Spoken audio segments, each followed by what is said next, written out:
Get your pens and papers.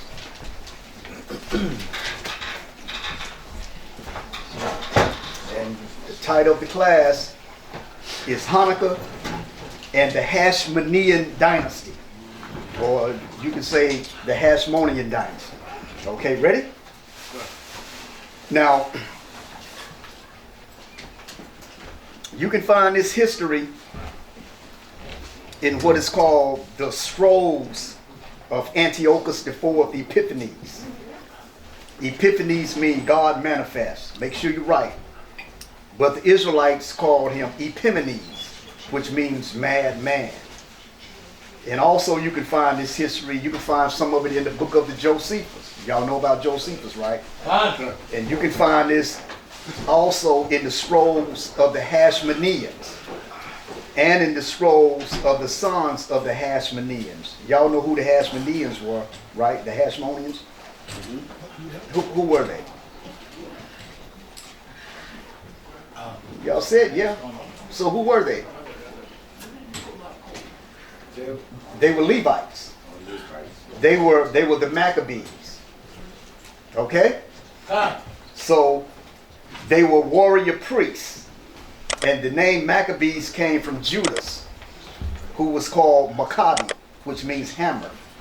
And he got that name how he was hammering and smashing his enemies, the Greeks, the Seleucids.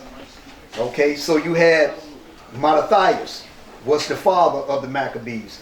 He had 5 sons. You had Johanan, you had Simon, you had Judas, you had Eleazar, and you had Jonathan. Okay, let's go back over. Mattathias, Johanan, Simon, Judas, Eleazar, and Jonathan. Now, the name Hashmonean came from Mattathias' ancestor, who was called Hashmoneus, or Hashmon. Okay? And the Hashmonean dynasty was independent for a little over 100 years. Okay, y'all writing this stuff down? Okay, now the Hashmonean dynasty started with Simon the Maccabee. It started with Simon and it ended in 37 BC when the Romans executed the last Hashmonean, who was called Mattathias Antigonus II. Okay, you're writing. All right, now after the Roman government executed Antigonus, they set up Herod the Great. Y'all know about him in the book of Matthew. Okay, he was set up as king of the Jews because he married into the Hashmonean family. He married a Hashmonean princess by the name of Miriam the First. Okay, that was one of the Maccabees' ancestors, Miriam the First. And he felt that he was a part of the Israelite heritage. He was called the king of the Jews. But we're going to get into the battle with Herod the king, King Herod, and Antigonus later on in this class.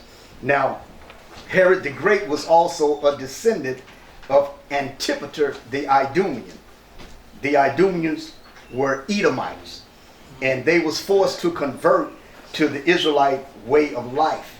They was forced to circumcise. They was forced to convert to our belief system. And they was forced by one of the Hashmoneans by the name of John Hyrcanus I. There was Simon the Maccabee, or Simon the Hashmonean son. He forced circumcision and forced our beliefs, the Israelite beliefs, on the Idumeans in 135 BC. Y'all writing these dates down, right? Okay, let's go from there. Let's go to 1 Maccabees, the 16th chapter, and the 23rd and the 24th verse. It's not going to be a long class. I just want to give you some information so we can move on. Come on, Yarapah. Just one quick question. Did Herod himself kill Antigonus, or did somebody else kill him and they put Herod in place? Mark Antony executed him. You know about him and Cleopatra, right? So Mark Antony was the one that supplied Herod the Great with the army to fight against Antigonus Mattathias. And Mark Antony executed him. And they said that the way that he executed Antigonus, it was one of the first times that the Romans ever did that to a king. In history, it said that they beheaded him, took his head off, and in some of the history, it said that they crucified him. But in any history, it say that the Romans, they had never did that to a king before, because the Maccabees were Levites. The Hashmoneans were Levites. They wasn't kings. See, they wasn't called kings, but they was calling themselves king, so that showed and proved that the Romans didn't accept that title from him. They didn't respect him as king. So how they put him to death was like to downplay. They didn't have respect for his title. Okay, so Mark Antony was the one that executed the last Hashmonean and Antigonus Matthias. So let's read First Maccabees. Yeah. Oh, okay, Ben back there. Okay, come on, Ben. Yeah, the Romans, they only felt that they were the only kings. Anybody else was king. So, oh, you can't be kings. You're not a Roman. You have to be of a Roman blood not to be a king. Right, right. They had towards anybody who was claimed to be king. Right, and one of the first Hashmoneans that began to call himself a king and put a crown on his head and begin wearing begin wearing the crown and calling himself a king was Aristobulus I, a Maccabee. He was the first to wear a crown and to be called a king, and he only ruled 1 year, from 104 to 103 BC. And also the Hashmoneans was called Basileus, which means king, and it can mean emperor. Okay, they was called, though they went by those titles as well. But the Pharisees was against them calling themselves kings, because the Pharisees knew that the kings were from what? They were from the lineage of King David. So to call himself a king, the Pharisees went against that. And he only ruled for 1 year. He put a crown on his head and started calling himself the king priest. But we know who the ultimate king priest is, right? Yahushua, from what? The tribe of Judah. Okay, read that First Maccabees 16 chapter to the 23rd to the 24th verse. As concerning the rest of the acts of John, and his wars, and his worthy deeds which he did, and the building of the walls which he made, and his doings, behold, these are written in the chronicles of his priesthood, from the time he was made high priest after his father. Okay, so his father was Simon the Maccabee. So this John in the Maccabees is talking about John Hyrcanus the first. Okay, he forced circumcision on the Idumeans, who were Edomites, in 135 BC. Okay, now getting back to Hanukkah. Hanukkah is a military victory, like many of our feast days.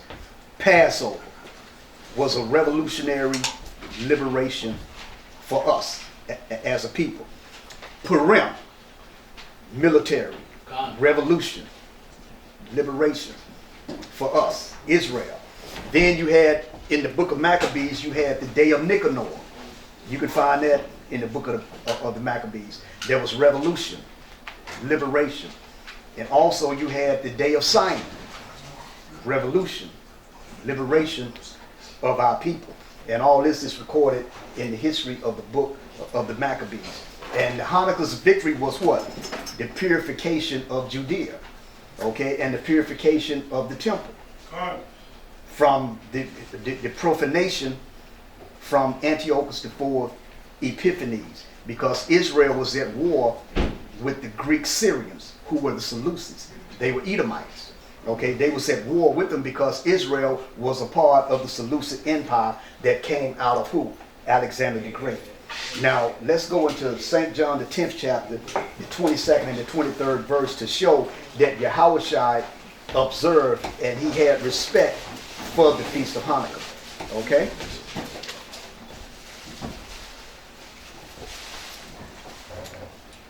Y'all better write, because I'm going to backtrack. What verse did you have in First Maccabees 16? First Maccabees, the 16th chapter, the 23rd and 24th verse, right? Okay. St. John, 10th chapter, 22nd verse to the 23rd. And it was at Jerusalem, the feast of the dedication. It was winter. Okay. And Yahushua walked in the temple in Solomon's porch. Then came the Jews round about him and said unto him, How long dost thou make us to doubt? If thou be the Christ, tell us plainly. Okay, so it said at the feast of what? Dedication. Hanukkah means dedication. And Hanukkah went under 4 other different names. It was Hanukkah, which means dedication. The Feast of Dedication, that's another name. Then the Feast of Lights, because all the lights that was on the houses and buildings and so forth. It didn't have anything to do with Christmas, didn't have anything to do with New Year's. Okay, it was the Feast of Lights, the Feast of the Maccabees, and the Feast of Illumination. Y'all writing all that down? Or y'all just gonna watch the show afterwards? Okay, but okay. All right. So let's move on. Now the rededication of the temple was desecrated by Antiochus IV Epiphanes. Let's go from what, 168 to 165 BC? Or in the middle of 164 BC? Okay? Let's go with that. From 168 to the middle of 164 BC. Okay? Now, the Hashmonean dynasty consists of Simon the Maccabee, y'all writing them down, John Hyrcanus I, Aristobulus I, Alexander Jannaeus, Aristobulus II, John Hyrcanus II, and Mattathias Antigonus II. Now what we're going to do, we go into 1 Maccabees, the 1st chapter, from the 1st verse down to the 11th verse. Yeah, 1 Maccabees.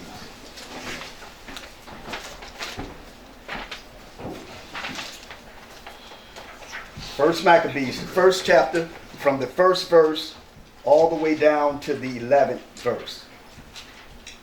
And it happened after that Alexander, son of Philip, the Macedonian, who came out of the land of Chittim, had smitten Darius, king of the Persians and the Medes, that he reigned in his stead, the first over Greece, and made many wars, and won many strongholds, and slew the kings of the earth, and went through to the ends of the earth, and took spoils of many nations, insomuch that the earth was quiet before him.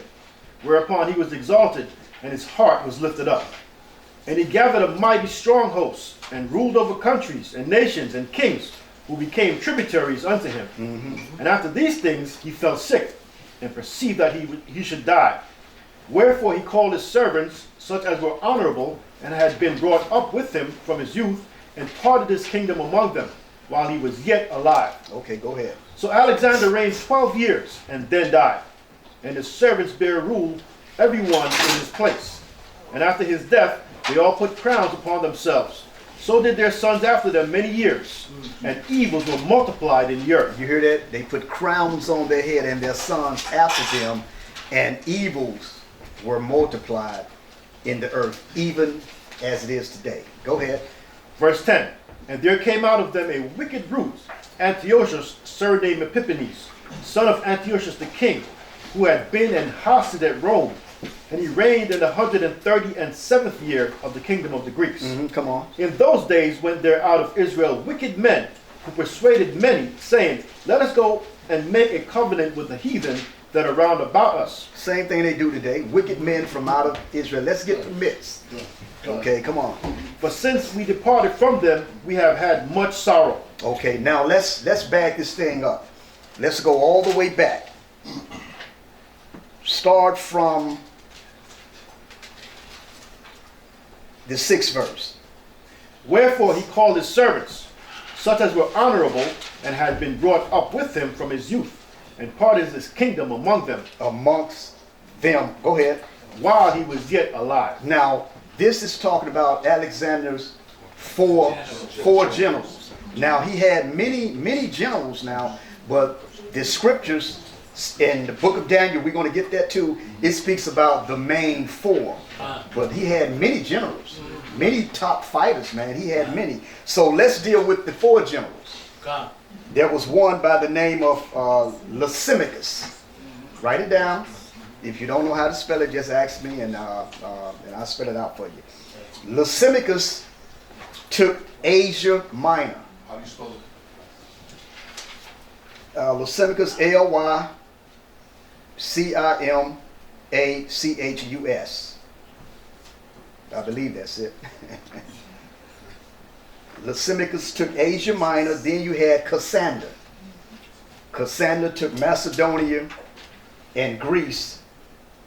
And I see you looking through your records, Ben. If you want to come in anytime, come on in. And Ptolemy the First took Egypt and Palestine. And then you had Seleucus the First. He took part of Central Asia, which consists of Iraq, Syria, and Iran. Okay? So now, these generals of Alexander, they had many wars. It took them maybe, say, about 20 to 40 years, or really 40 years, to stabilize the lands that they took. Who gonna take what? And when you go into the history, these wars are called the Wars of the Diadoches, okay? Which means successors.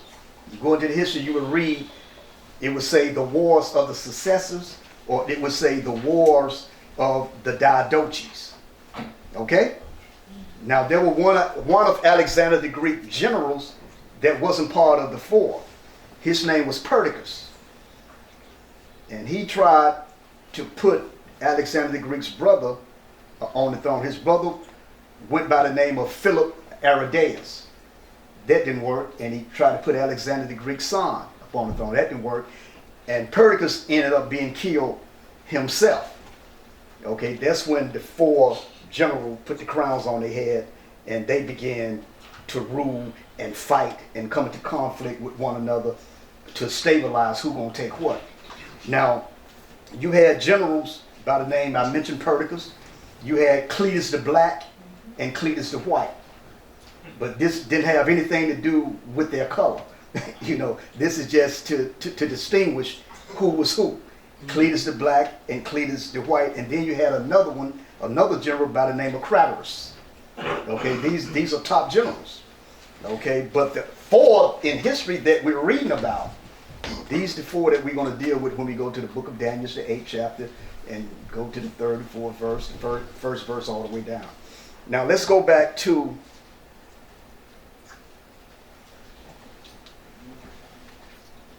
that 11th verse. First Maccabees chapter 1, verse 11. Go back to that 10th verse. Verse 10.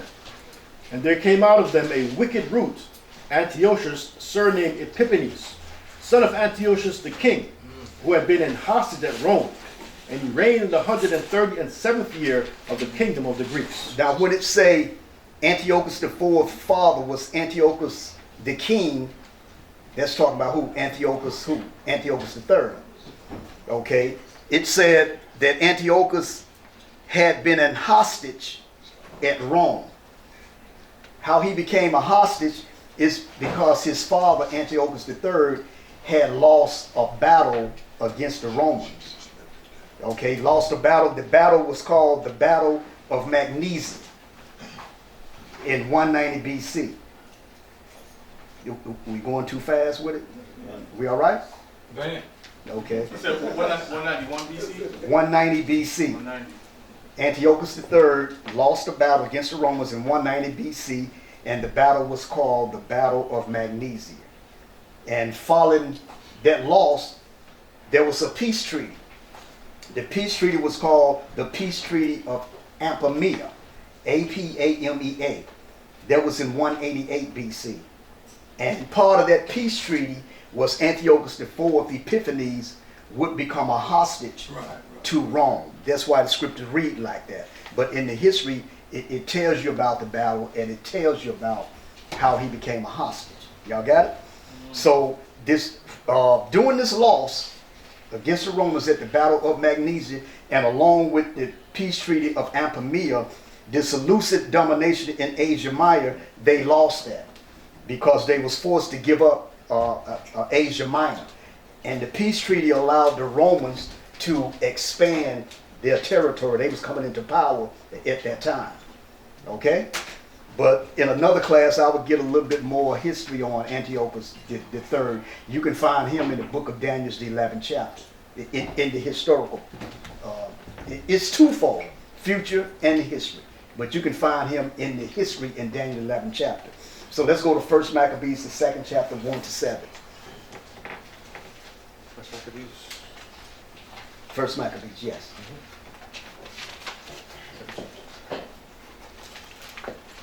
Do anybody have Babylon to Timbuktu?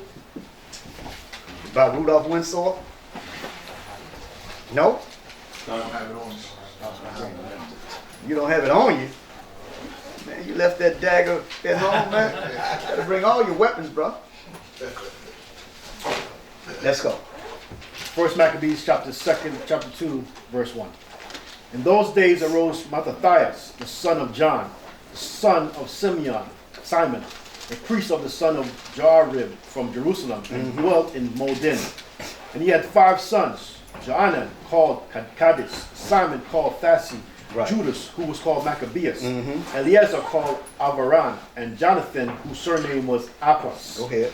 And when he saw the blasphemies that were committed in Judah and Jerusalem, he said, Woe is me! Wherefore was I born to see the misery of my people and of the holy city, and to dwell there, when it was delivered into the hand of the enemy, and the sanctuary into the hand of the strangers. Right.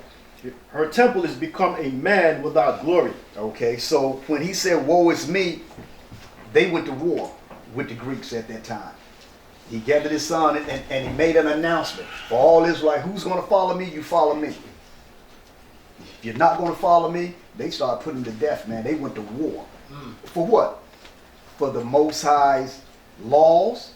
They went to war for the temple to get control of the temple again and cleanse it. That's how we got our feast day, the Feast of Lights. Okay? So they went to war for who? For the Most High. Not for themselves. They went to war for the people and for the Most High. The Hashmoneans, the Maccabees.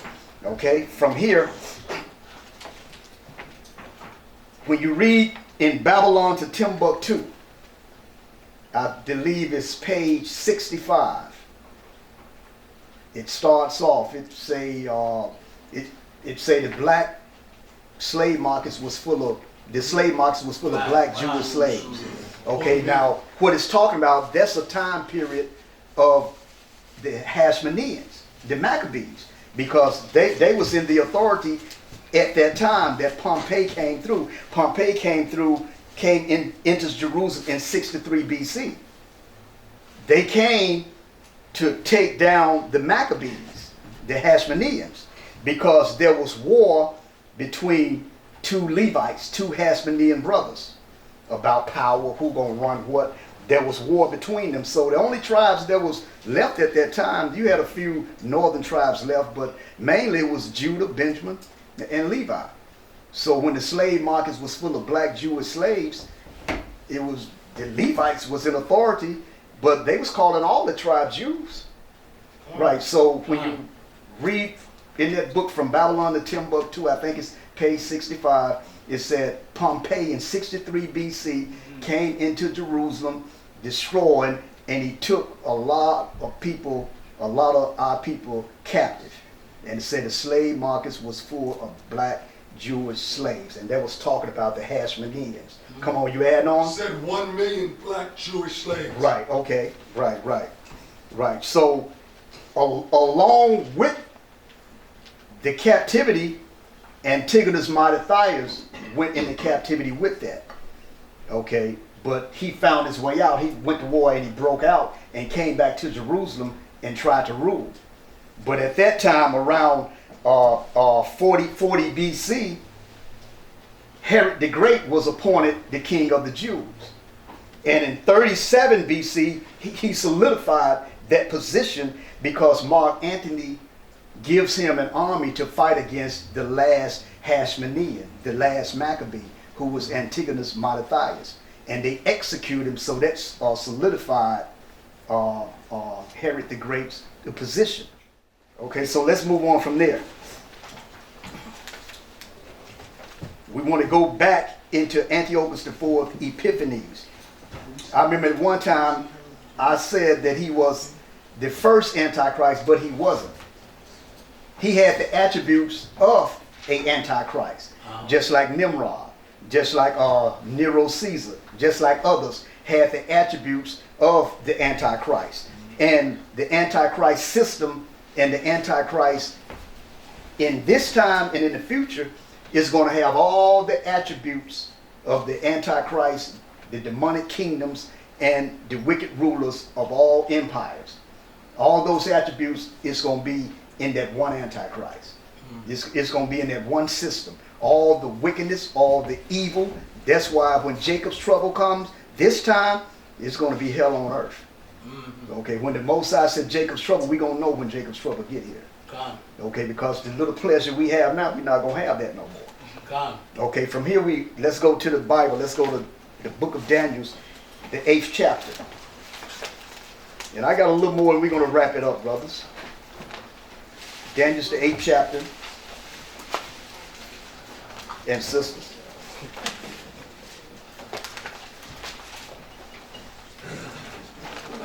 Daniel, the 8th chapter. Let's start from the first verse.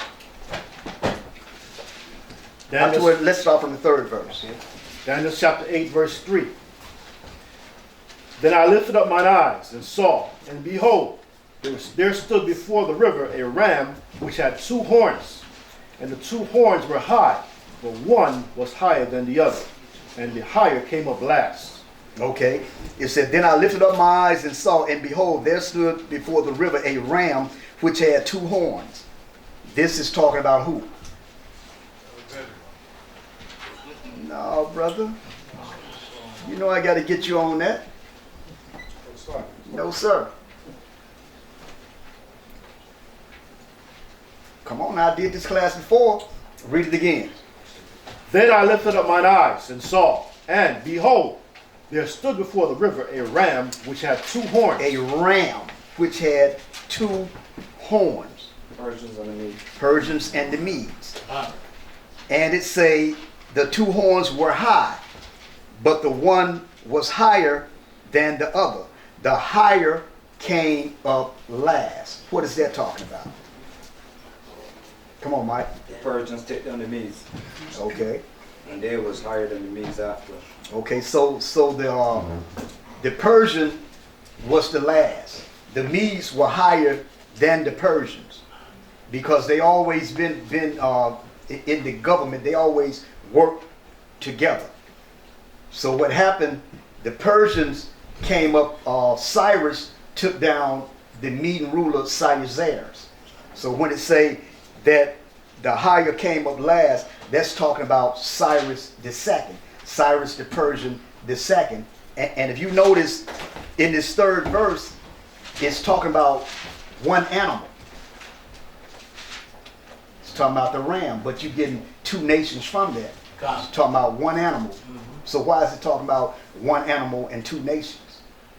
Because it's showing the unification of those 2 nations. When you read the scriptures, the Medes and the Persians came against the Babylonians. You read the scriptures, most of the time their names are together. The Persians and the Medes. Okay, one animal, but the unification between these 2 nations was real close. Yeah, come on. And that's the only time in world history any groups, any nations ever united together to rule together. No other nation done that before, even up to today. Okay. And also, in the history, the Persian king wore a ram's head, image of a ram in front of his army. When he stood in front of his army, he had that image up on his head. Okay? So, continue to read. Verse 4. I saw the ram pushing westward. When he was pushing westward, he was coming through Babylon, Syria, and Asia Minor. Come on. And northward. And northward, there was around the Caspian Sea. Come on. And southward. And southward was Judea, Judah, Egypt, and Ethiopia. Now, go ahead. So that no beast might stand before him. Neither was there any that could deliver out of his hand. But he did according to his will and became great. So it mentioned this ram was coming westward. He was coming northward. He was coming southward. But it didn't mention eastward. Because that's where the Persians came from. They came from the east. Get me Isaiah 46 and 11.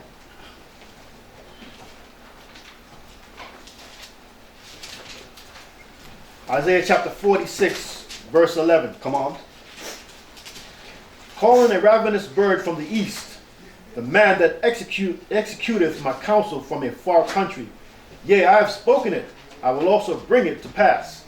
I have purposed it, I will also do it. So that's a scripture that the Most High it's referring to an unclean bird in a representation of Cyrus the Persian.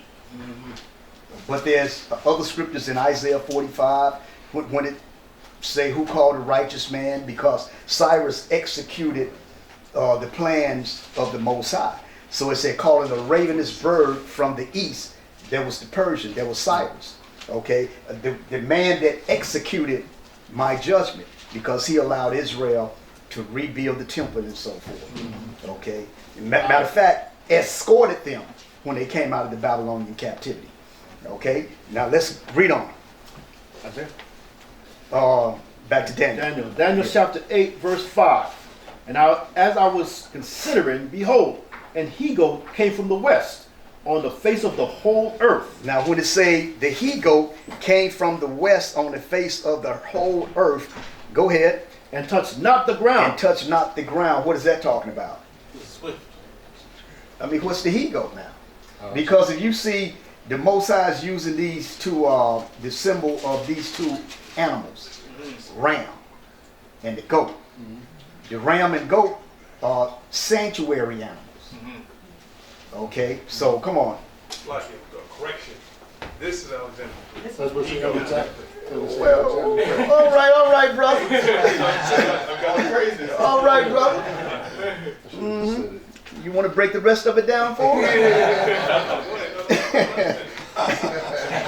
Okay, back it up and let's start that over. Okay, verse 5. And as I was considering, behold, an he-goat came from the west on the face of the whole earth. Okay, let's talk about the Greeks. Because in the Greeks beginning, they was called the goat people. Come on, let's go. And touched not the ground. And the goat had a notable horn. So when it said touch not the ground, that's talking about, okay, we know it's talking about Alexander. It's talking about the swiftness of his conquest. Come on. And the goat had a notable horn between his eyes. And the notable horn between his eyes. Who is that? I ain't wild, my brother. Who? You got me? The horn, I don't know the little horn. This one right here? Read it again. It said, and the goat had a notable horn between his eyes. If this talking about the Greeks, who is this notable horn? I'm dealing with one brother. That's Alexander. Okay. Yeah. All right. Okay. All right. My man. After he done heard everybody. Okay, continue to read. Verse 6. And he came to the ram that had two horns. Okay, but if you look at this, Alexander overran the whole world less than about 12 years. Because in the Apocrypha, it say he ruled for 12 years, then he died. So his swiftness of his conquest overran the world less than 12 years, man. Okay, come on, read. Which I had seen standing before the river. It said, and he came to the ram that had the two horns, which I had seen standing before the river. Go ahead. And ran into him in the fury of his power. Okay, this is talking about the Persian and the Greek wars. When you go into Alexander the Greek wars, I think there were maybe about 4 or 5 wars that he had with the Persians. He took them down in that third war, but yet he had a fourth one because Darius the third. You know, Darius is not a name; it is a title that some of the Persian kings use. Darius the third. After that third battle, when Alexander kind of completely defeated him in about 331 BC, Darius escaped. And he went and tried to rebuild an army. And Alexander, they caught up with him again and finally killed him. Okay, this battle was called the Battle of the Persian Gate. But we're going to get into that a little bit later. Okay, continue to read. Verse 7. And I saw him come close unto the ram, and he was moved with much choler against him. Moved with anger. And smote the ram, and brake his two horns. So this Persian and Medes took him down. Go ahead. And there was no power in the ram to stand before him, but he cast him down to the ground and stamped upon him. And there was none that could deliver the ram out of his hand. So when that final stamp came in 331 BC, okay, that final stamp. So start back up by that river. He said, and 6th verse. Okay. And he came to the ram that had 2 horns, which I had seen standing before the river, and ran unto him in the fury of his power. Okay, this river is the river Ulai in the scriptures. The same river we read in verse 2. But the battle river was called the Battle of the Granicus River. Granicus River. Everybody got that? You remember that, right, Zaquan? You didn't bring your notes today? No, I didn't read today. Okay. This was, Alexander was victorious in this battle. Okay, this battle was against Darius in 334 BC at the Granicus River. This would be around Turkey. A lot of them battles was over in the Middle East, or rather Turkey and Iraq and all those areas. Okay? Now, when it said that he stamped him down to the ground in 331, the final defeat of Darius III, the Persian. Come on. Verse 7. And I saw him come close unto the ram, and he was moved with choler against him, and smote the ram, and brake his 2 horns. And there was no power in the ram to stand before him, but he cast him down to the ground, and stamped upon him. Right. And there was none that could deliver the ram out of his hand. Come on. Therefore the he-goat, Not even the Mosai. The Mosai didn't want to deliver because history had to play out. Right? Come on. therefore the he-goat waxed very great. And when he was strong, the great horn was broken, and for it came up 4 notable ones toward the 4 winds of the earth. Now, did we read that before? Yes. So can anybody, by a show of hands, give me a run back? It say, therefore the he-goat, you know who that is, Alexander, waxed very great, and he was strong, and the great horn was broken. For it came up 4 notable ones towards the 4 winds of the heaven. Can anybody give me a rundown? Put your hand up and took it down there quick. Well, I thought you were just going to ask about that verse actually, but it was going back to the first Maccabees when it was discussing the 4 generals. Well, you might as well answer it, brother. You gonna give me the paragraph? Come on. You know, he took his sword out and put it back in the sheath. Give me something.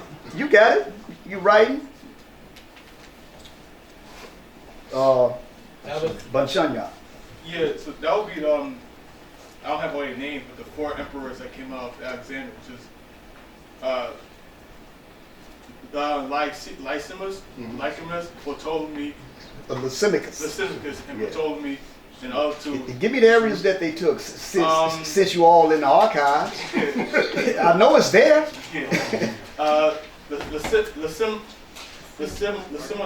Lysimachus took down Asia Minor, and some other ones I didn't get. But Ptolemy got Egypt, and Seleucus took Central Asia. Yeah. Okay.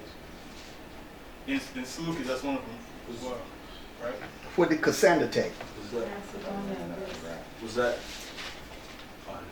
Macedonia and Greece? Greece. Macedonia. You was gonna say that? Macedonia and Greece? Okay, Cassandra. Okay. That's it? You good? On my part, yeah. I mean, it should be some more in that phone you got. Yeah. Well, I'm going based off the notes. I didn't go on Google. I just went. Oh, okay. Yeah. Okay. Yeah. Continue to read. Verse 9. And out of one of them, yeah. Go ahead. and out of one of them came forth a little horn, which waxed exceeding great, toward the south and toward the east. This is Antiochus IV Epiphanes, and toward the pleasant land, which is Jerusalem. We're gonna end it right here, but I want to talk a little bit more. Now, when we spoke about Antigonus Matthias, was the last Hashmonean, or rather the Hashmonean that was capable of sitting on the throne and then carrying the power, was executed in 37 BC. And remember, he was executed by Mark Antony. Mark Antony was the general, or was the one that gave Herod the Great an army to fight against Antigonus modified, because the Hashmoneans was on their way down. The Most High was snatching that spirit. Okay, like he did us as a people in 70 AD when Jerusalem fell. Then you had the last stronghold in 73 AD, Masada. So that was our time to fall. Even with the Babylonians. I mean, we could fight, go to war, muster the host, but if the Most High is not with you, if you got a part of that history to play that you're going to fall, you're not going to prosper and you're not going to prevail. Okay? Even with the Greeks, even with the Romans, man. When Vespasian came in, when Titus, the Roman general, came into Jerusalem, that battle started in about 65 AD, when the Zealots, the Sicarii, they were revolutionary groups that was fighting against the Romans. You know, sort of like Black Liberation Army, Black Panthers and so forth. But they was fighting because they didn't want to come under Roman rule. You understand? So they had revolutionary groups back then. And the person that laid the blueprint for Titus, the Roman general, to come in Jerusalem was an Israelite. His name was Tiberius Alexander. I think he was either second or third in command in Titus' army. A brother. Yeah, but he asked, he said, look, don't destroy the temple. Titus didn't want to hear that, man. They went in and tore that temple up. Razed it to the ground. His name was Tiberius Alexander. Go look him up. Tiberius Alexander. Okay? Where in the Maccabees is it? Does it mention the 4 generals in the Maccabees? Or that's First Maccabees. What's that? The first chapter, right? Yeah, the first chapter, first verse. It said his friends. It don't give no names or nothing. Right. Okay. It just say his friends. So if you done read the history, you know that's who it's talking about, the 4 generals. You got me? Okay, it's like symbols. Right. All right. Now, going back into Mark Antony. Y'all know Mark Antony is known for being involved with Cleopatra. Okay, now we got to find out and look and find out which Cleopatra was that. Because there was many Cleopatras. The Cleopatra that's well known in the movies, Elizabeth Taylor and so forth. This is Cleopatra the 7th. The 7th? The 7th. All the Cleopatras were Greeks, the Edomites. Whether they were Seleucids or whether they was Ptolemies, they all was Greek. Okay, now, the first Cleopatra was Cleopatra the First. She was the daughter of Antiochus III, who was a Seleucid. Okay, now she married one of the Ptolemy kings, or one of the Ptolemy king's son, and that's how the Cleopatras became to be Cleopatras of Egypt. You got me? But the first Cleopatra was the Cleopatras of Syria. She was a Seleucid. Of Syria. Of Syria, not Assyria, Syria. Okay, but they were Greek rulers. They were Seleucids. They were Edomites. Okay. Ruling in Syria? Ruling in Syria, yeah. When you read about Antiochus the Fourth Epiphanes, they was ruling in Syria. They were Greeks. The Ptolemies of Egypt, the Greek white pharaohs. Wow. Yeah, at that time. Right, that's what makes a lot of white people think that they go back to Egypt. Yeah, but at that time, it was that's when the Edomites, after Alexander, right, and when Ptolemy took Egypt and so forth, right. Alexander went in there and took Egypt. Right. But when his kingdom spread out, Ptolemy took Egypt, and they started calling themselves pharaohs, right. And all this other stuff. Yeah, started taking on some of the Egyptian customs. That leads me to another question. So at that point in time, let's say in Matthew's 24th chapter, when Hurrah was looking for Yahushua, were they Edomites? Were the Romans Edomites yet? At that time? They were Edomites. Yeah, yeah, Okay. yeah, always was in the yeah, East. yeah. Cause Herod is a descendant where they started out Idumeans, which is Edomites. Right. Okay. You know, they just taking up everybody's custom because they was forced to take up the Israelite customs by John Hyrcanus I. Okay. So that's another reason why the Herod were, you know, so close with understanding our doctrines, our teachings. And then he also married a Hashmonean princess by the name of Miriam the First. Yeah, they was Romans, whites, the Edomites. Okay, they were just taking up our customs. That's all. But you had many Cleopatras. There was a Cleopatra of Jerusalem. She was the 5th wife of Herod the Great. Now, I'm looking at, she was an Israelite because she was a daughter of a nobleman from Jerusalem. So she was called Cleopatra of Jerusalem to distinguish her from the Cleopatras of Egypt. Right. So now this Cleopatra of Jerusalem was dark skinned. See? But these Cleopatras of Egypt and Syria, the first Cleopatra of Syria, were Edomites. Now you may have had some with pigmentation and so forth. Remember in the scripture when the Herods, after the Herod the Great, the Herod Antipas, and all the Herods began to rule. Now Herod the Great was marrying women with pigmentation. So his sons were like, they were Edomites, but they may have been dark-skinned rulers sitting on the throne with froze and all that. But their ancestry, they was Edomites. So that's another class called the Black Herods. But the Edomites, we just dealing with the color. Yeah, come on, Sabar. Now, what they call the Herodians? Their followers was called that.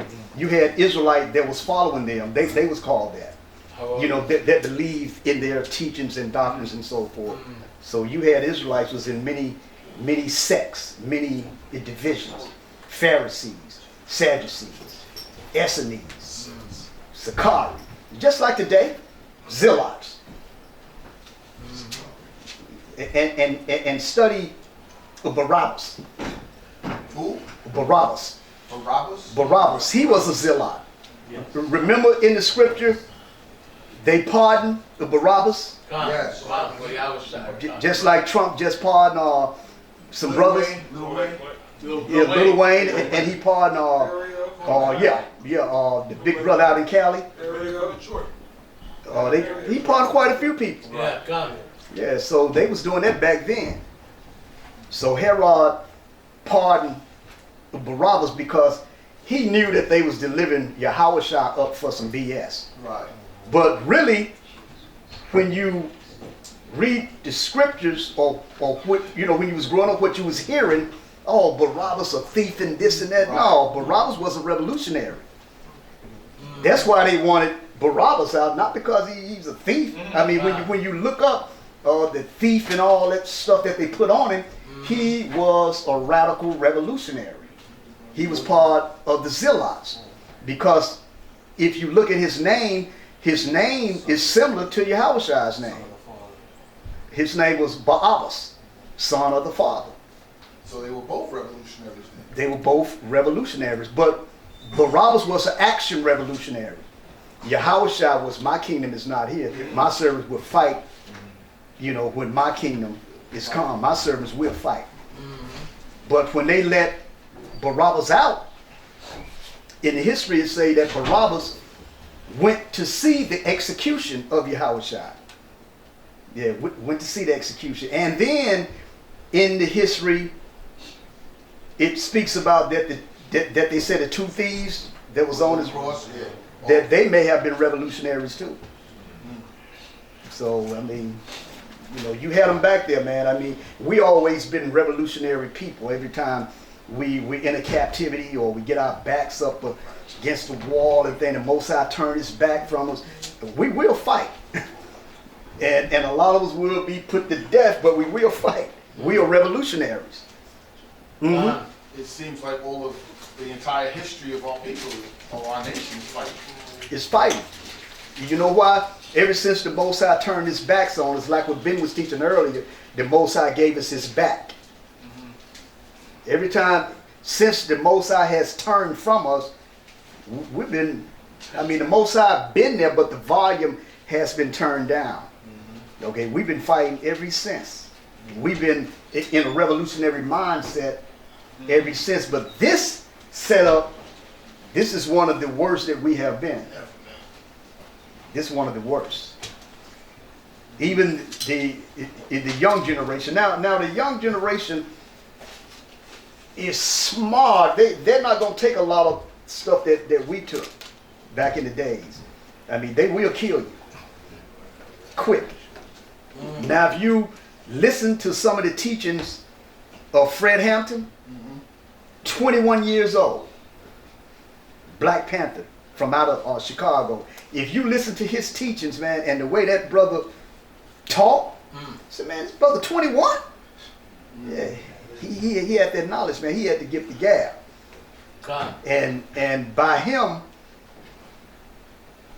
he was getting ready to unite the Black Panthers with the Blackstone Rangers at that time with Jeff Fort.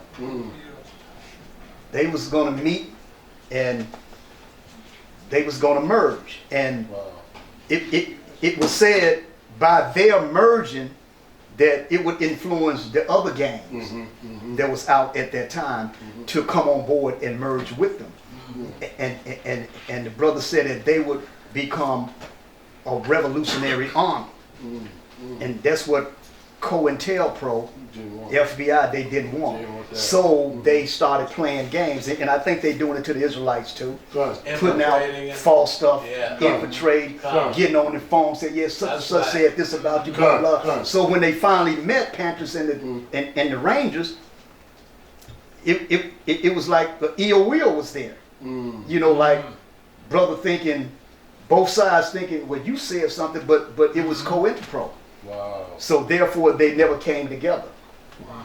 And that's what they was afraid of, that if the Panthers, they merge with Blackstone Rangers, then they get all these other gangs, they would become a revolutionary army, man. Yeah. And they would have, I mean, not only, I don't know if the gangs in California, the gangs in California was out at that time too, because they were more like in a revolutionary mindset in the beginning. I mean, most gangs was in a revolutionary mindset in the beginning. Vice lords. Yeah, gangster disciples. All of them, especially Chicago. Chicago gangs been around since the 50s, man. So they've been around. You got grandfathers that was vice lords and GDs. Yeah, I got older cousins that's preachers now that was GDs. Yeah, that you know that knew Jeff Fort and all them brothers. Yeah. So we always fought, man. We always had to struggle. But it's because we was hard-headed, man. You know, we not nice people. So nice things are not going to happen to us, man. Okay, now I'm going to wrap it up, but I want to go through this first. Speaking about the Greeks, write down these battles that Alexander had with the Persians. The Battle of the Granicus River in 334 BC. One second. Battle of the Granicus River. Granicus River. If you need me to spell it, just let me know. 344. 334. 334. Okay. The battle of Issus, ISSUS. This would be around Turkey. This was in 333 BC. And the Battle of Gaugamela. That would be around Iraq today. That was in 331 BC. And then, like I said earlier, the Battle of the Persian Gate. When Darius, after the Battle of Gaugamela, he knew he lost. So he fled and tried to rebuild his army. And Alexander came up on him again. This was at the Battle of the Persian Gate in 330 BC when Darius the Persian, his own top men killed him. Sometimes that happens. the battle of the Persian Gate. Yeah, sometimes your own men get you up out of there. If you read our history, a lot of top men in the Northern Kingdom, their top men was killing them and sitting on the throne, but you didn't get much of that in the Southern Kingdom, because the Most High had promised King, he had promised something to King David. Because the Southern Kingdom, you always had Judah sitting on the throne. It was interrupted one time. Can anybody tell me, give me some history on that one time that it was interrupted, and it was interrupted for 6 years? Come on, Ward. That crazy, dirty, filthy sister. Sister? She was a woman. Yeah, she was a woman. I said, she said on the What was her name? I don't remember her name. Was it started with B, right? Athaliah. Athaliah. Right. Yeah, it took it for 6 years, man. And when the rulership came back, it was still the lineage of King David.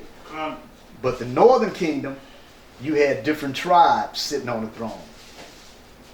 You started out with who? Ephraim. Then you had... Can you spell that name? Athaliah? Athaliah. A-T-H... I will say I-L-I-A-H. It's in the book of Kings. I don't know exactly what chapter, what verse, but it's in the book of Kings. But the Northern Kingdom, you even had Issachar sitting on the throne. There was a Northern Kingdom king by the name of Baasha sitting on the throne. Yeah, so you had different tribes. You had even their servants killing them sitting on the throne. Yeah, sitting on the throne for about 2 months. Somebody take him out. This guy sits on the throne. Somebody take him out. But you didn't have that in the Southern Kingdom, because the Most High promised David, look, your tribe, your lineage is going to be sitting on this throne all the way down to Yahushua, whose kingdom is going to be forever. Okay?